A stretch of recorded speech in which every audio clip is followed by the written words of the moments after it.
some questions to bring out what his perspectives are regarding these questions.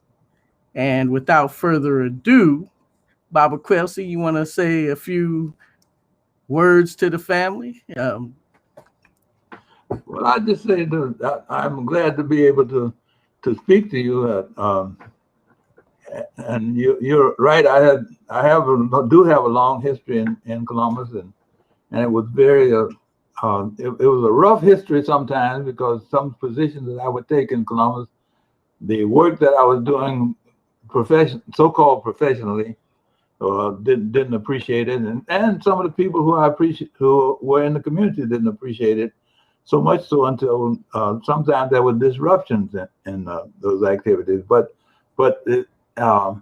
as many of you know, that was sort of the love of my life to work in the community, and I really appreciate each time that I have an opportunity to do that.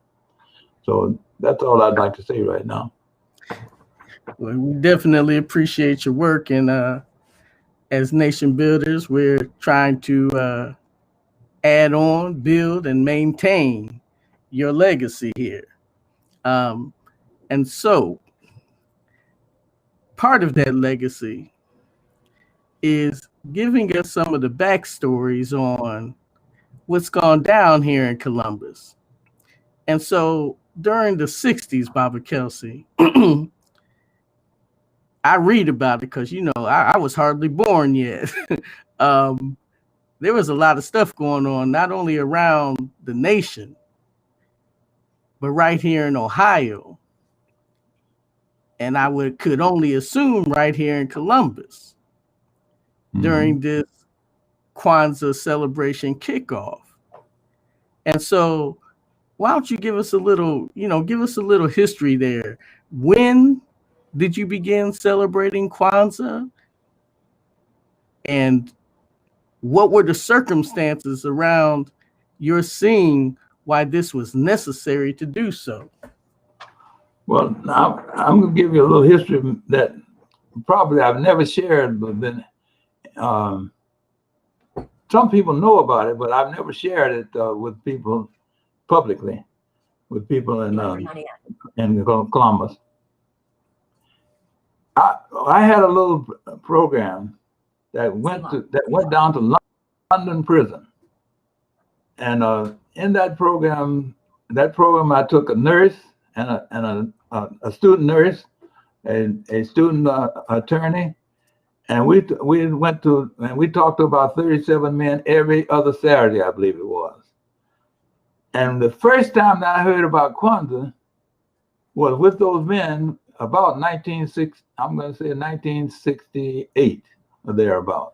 That was the first time I heard about Kwanzaa, and it was from one of those men who were in that group, and they're at London prison. And I will say that during the time that we were going down there, those men got so strong until they would provide escorts to me from the time we entered that inner gate to the time that we got to the place where we were going to meet. And the little social worker he was just outdone. He didn't know what was going on in terms of our meeting. Now, fast forward.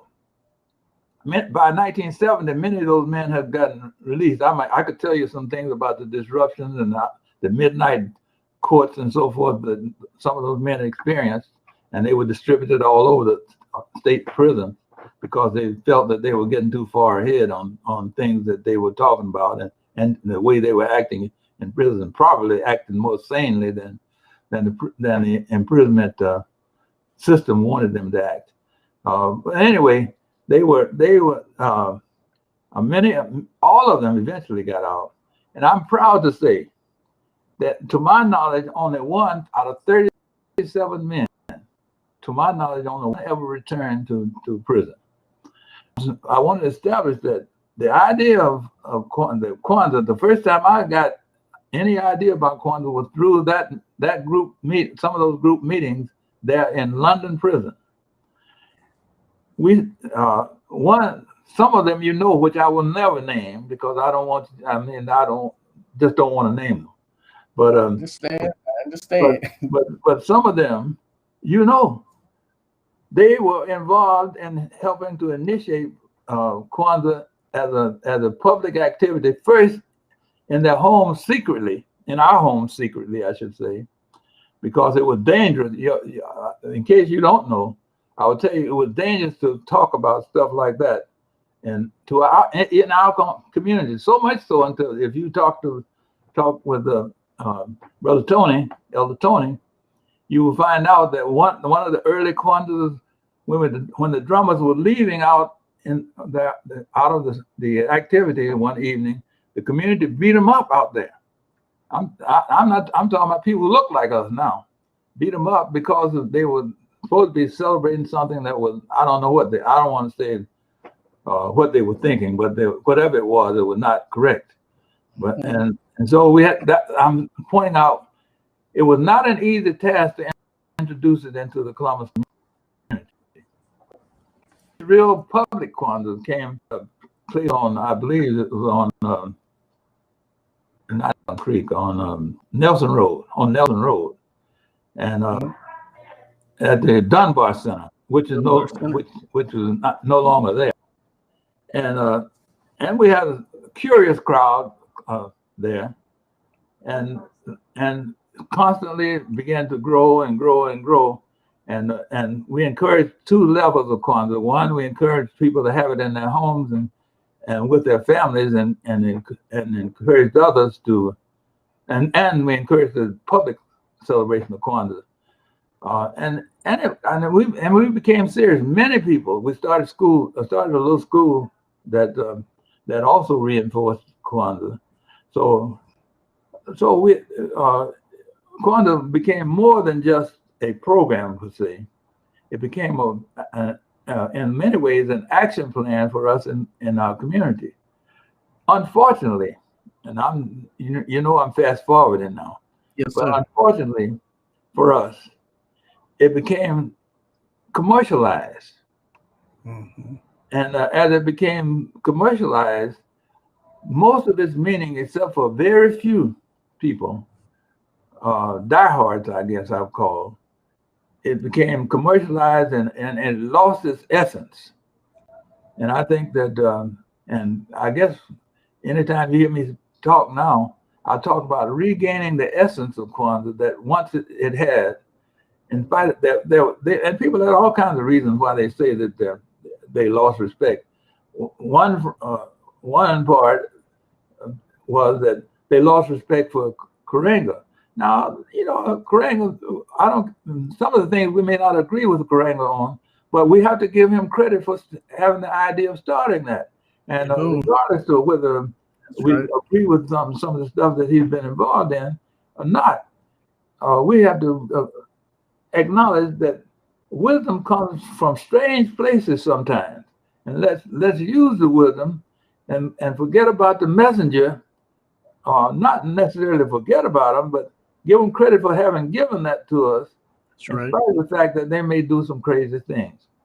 And I would say that to us now, let's honor ourselves as we practice something that we know is good for us, in spite of the fact that I may not like your looks or your dress or your whatever, but we have that kind of common thing among us, and we have Kwanzaa to reinforce that.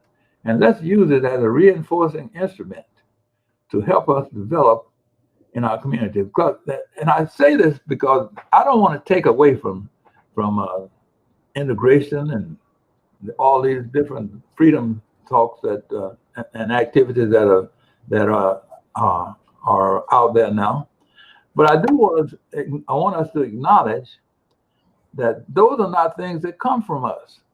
We're still operating in the system, regardless of what kind of political opportunities that they say are there. It's in that system which they control, and we don't control that.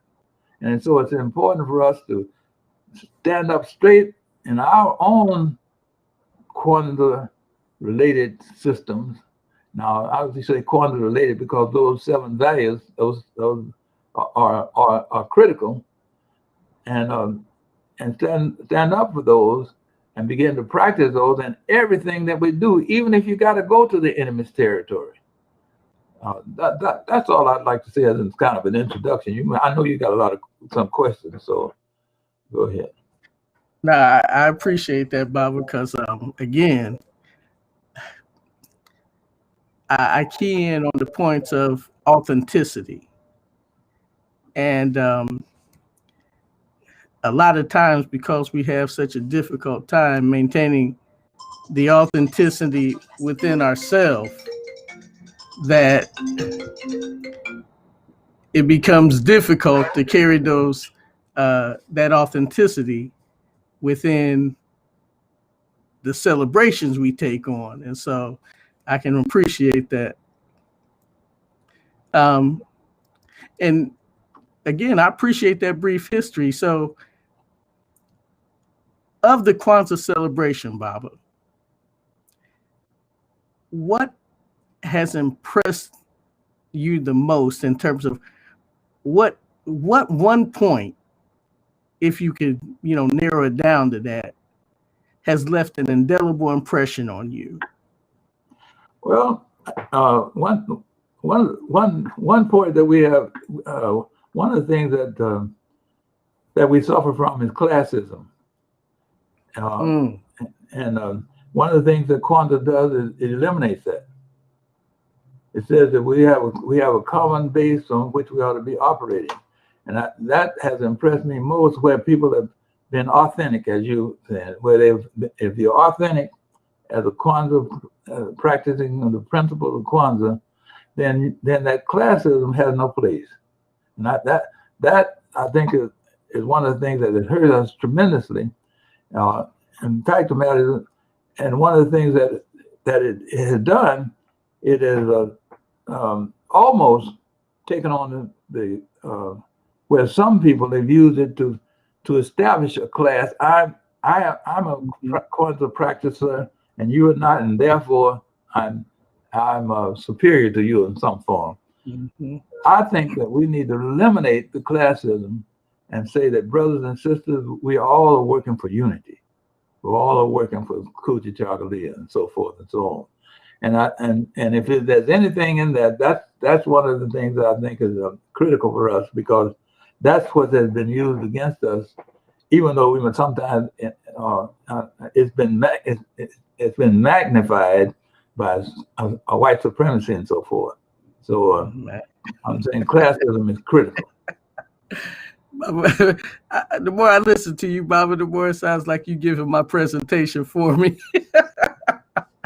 So, I hear this idea of a superior inferior line that we like to, draw up between ourselves. And Octavia Butler, one of our most well-known sci-fi writers, and she's passed now, Ma'akaru. She wrote a trilogy called, what was it called? Lilith's Brood. And it was a trilogy of 3 books. And Baba, Kelsey, I could not hardly tell you what the book was about, but that sister left a point that she kept repeating throughout the books that speaks so strongly to what you just said. And it was that you had this space group who had saved some earthlings from themselves. And when the earthlings had started awakening after a long sleep, the space people said to them, "You know what is most puzzling to me about you earthlings?" And of course, the earthlings were like, "What?" And it was said, "Because you are both intelligent and you hold this sense of hierarchy." Mm-hmm. And of course, what I gained from that is, a lot of times when we talk about our male-female relationships, and we compare it to the European form of relationship and what goes on within. And we fail to understand a lot of times, or we forget that it's a matter of the roles we played. It had nothing to do with I'm a male, so I'm superior, or I'm a female and I'm superior. There were roles to play, and it was a matter of function and utility. One of my teachers, one of my teachers once told us that it was. He referred to mod as functional symmetry, Mm-hmm. and that's what that speaks to. It's a matter of how I function. As a group, we can function stronger than as me thinking that because I know this, that I'm more valuable than you. And so I truly appreciate that, Baba. Thank you. Yeah. Well, I think that that it's time that we do a self-diagnosis and not ask anybody else to do it for us. That we sit down ourselves and do our own diagnosis without the hostility that sometimes seems to exist among us. Do it honestly, with an open mind and an open heart, and with love. And we almost forgot, and I might just add that, as I use that word, it's used in such generalized fashions now, and until it almost had no meaning. I mean, I love you. That's just a function of language almost, without substance. Right. And I'm calling for, because we care about each other, because we're willing to share with each other, because we're willing to recognize that I can't do without you. That to me is the kind of love, the kind of thing that makes up love, and other elements as well. But I'm purporting that it would be critical if we considered that kind of self-examination and recognize that we're not going to come out with disagreement. We're going to come out with an agreement. And you all know that I like to talk about that a lot. How in the world is it that we're going to start out aiming for agreement rather than just my voice being the one that counts? I mean, it just. I mean, in our community, we've been taught. You know, in the little Kwanzaa presentation that I made, I talked about this moat in our eyes. We've been taught from elementary school through postgraduate school, that individualism and I'm superior because I got this. I'm going to say abstract knowledge. I'm going to. It's not really knowledge. It's abstract factors that I understand how to put together in some form. If we knew how to put them together, then we could generate the love and harmony that we're looking for. That's right. If we became educated, somehow or other, we have not. Those they get taught and presented in such a way that is almost like tearing up a jigsaw puzzle rather than putting it together.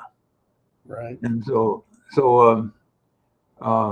that's what I think is important in Kwanzaa. Let it be something that will help put together the jigsaw puzzle rather than me leaving like I've had a celebration and boy, now it's over. Let's go on to the next thing.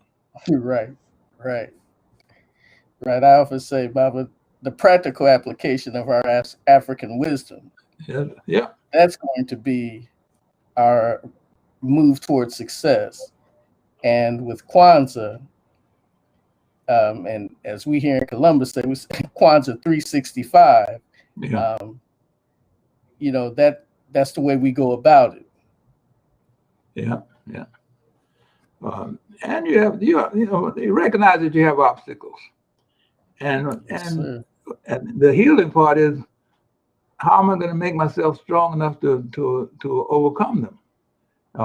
And that seems to me to be the way And I'd say, fortunately for you, Brother Kwame, there may be around you people who have like minds, but because we've had such a disparate so-called education, it keeps us from putting those like minds together to bring forth power and strength. And so, the truth of the matter is that in my old age, I'm looking for power and strength among brothers and sisters, not just talk. Right. And That's right. power and strength doesn't come. I got some grandsons who think that they're going to be professional athletes,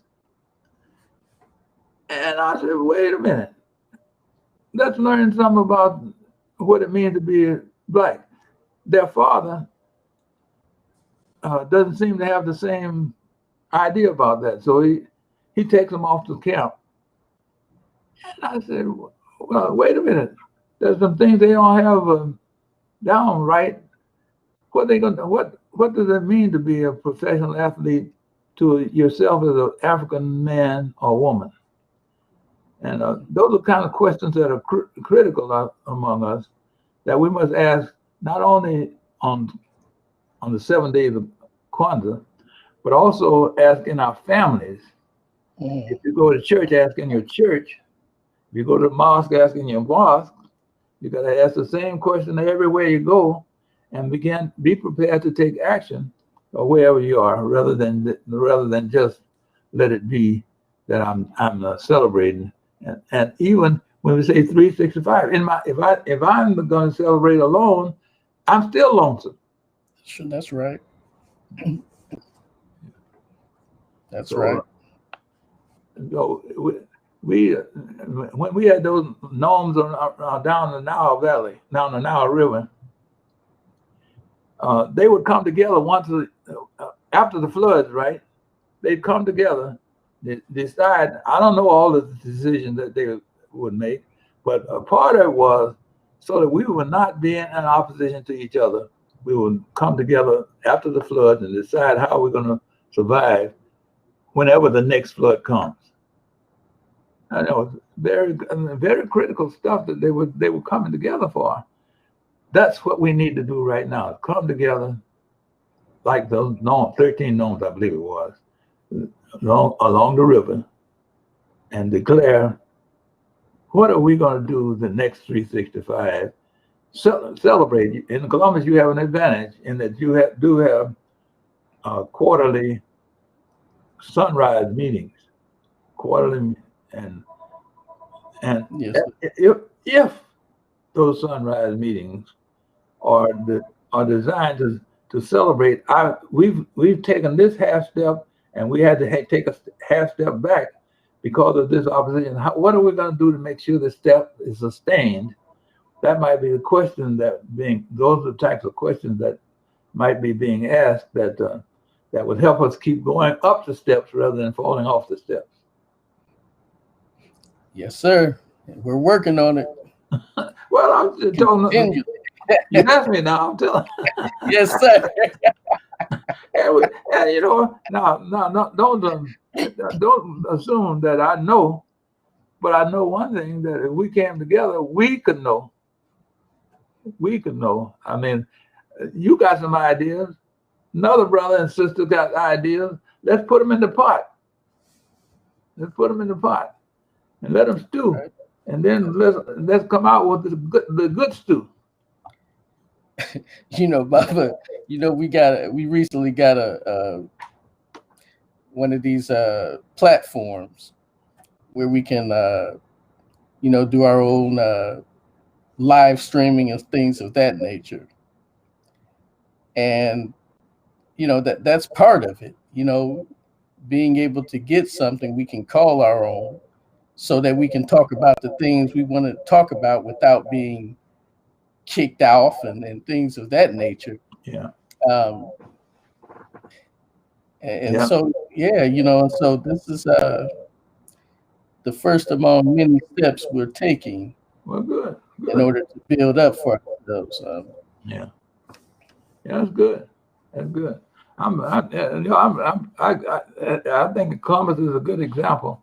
There are other places too. Akron has got some things going also.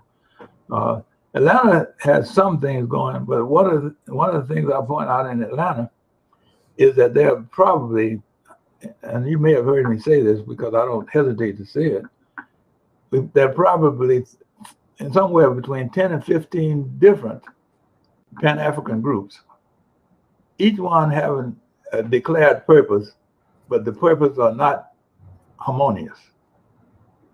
Mm-hmm.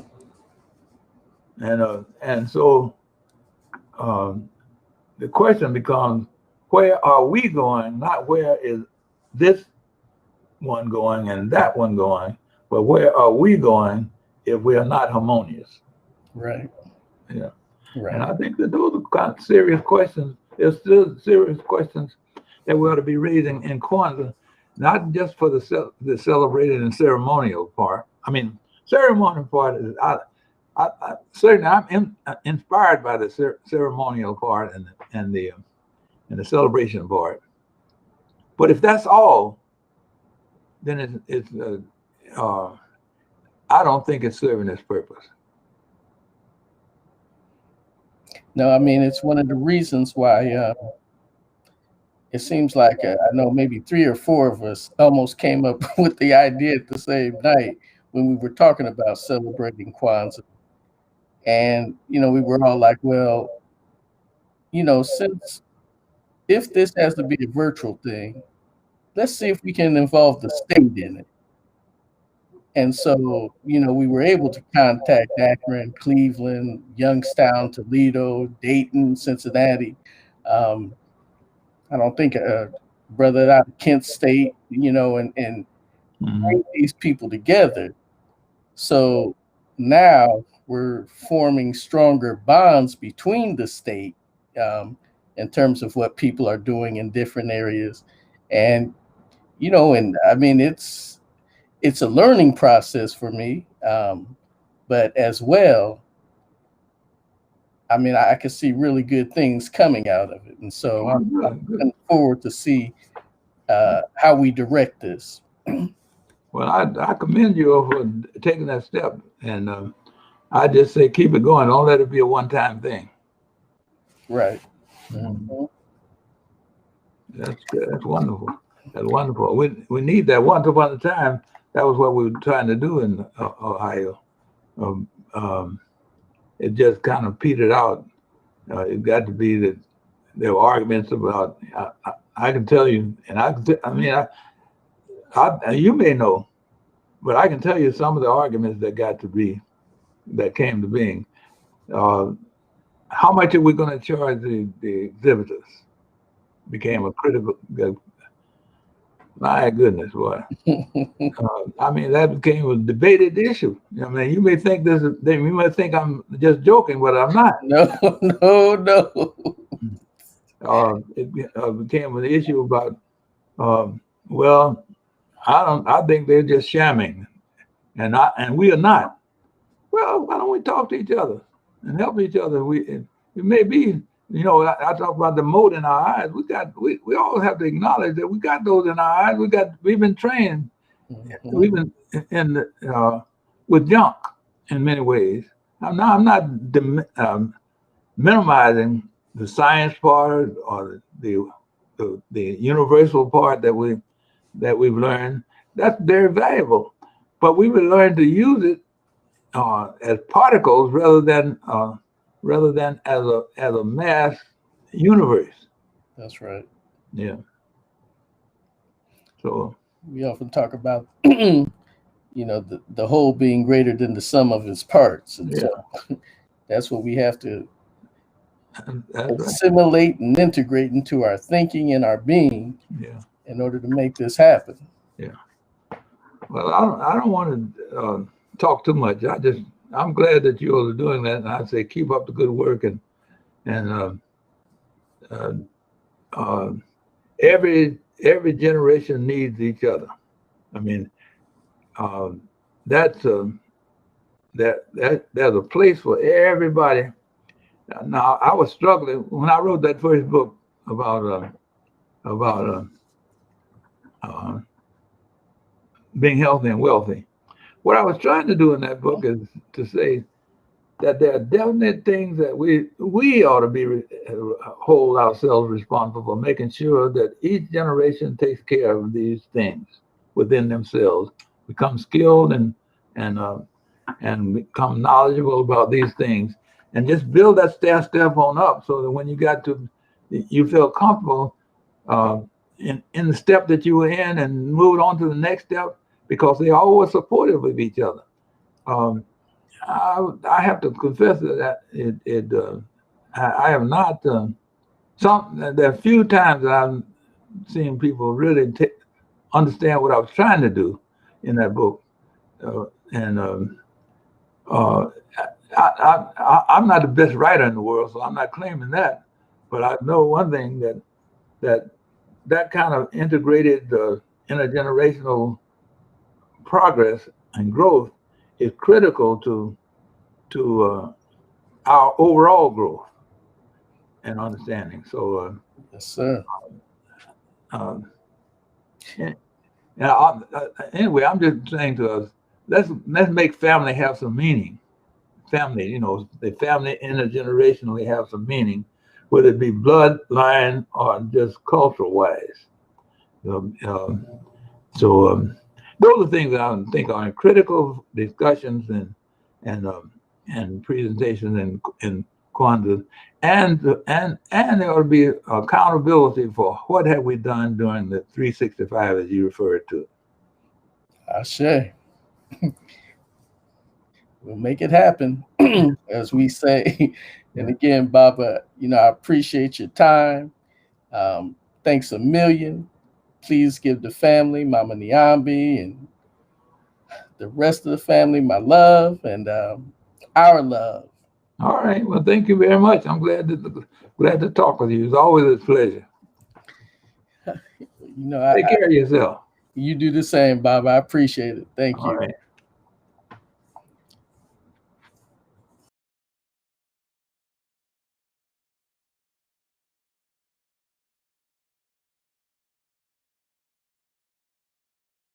Watch the next video. Watch the next video. Watch the next video. No, I'm just joking, family. Family, thank you for joining us. Be sure to catch us on the next video, family. Peace. Watch the next video. Watch.